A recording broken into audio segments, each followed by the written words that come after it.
Andan na si Kalbo.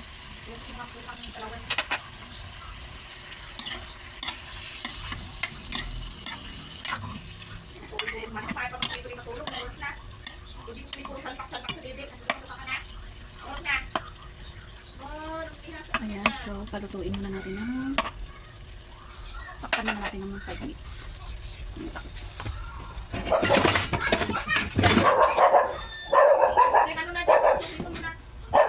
Guys, ilalagay ko na po yung sauce ng adobo. Bali, ginisa ko muna siya bago ko ilagay sa para hindi matuyo. Kaya gusto ko may sabaw yung adobo. So, takpan ulit natin. Kasi gusto ko may sabaw. So, luto na ang adobo. Gusto ko yung sabaw. Medyo malapot-lapot. Ito na ang ating adobo at ako'y nagugutom na. So, ayan na siya. Luto na. Patayin ko na yung gas.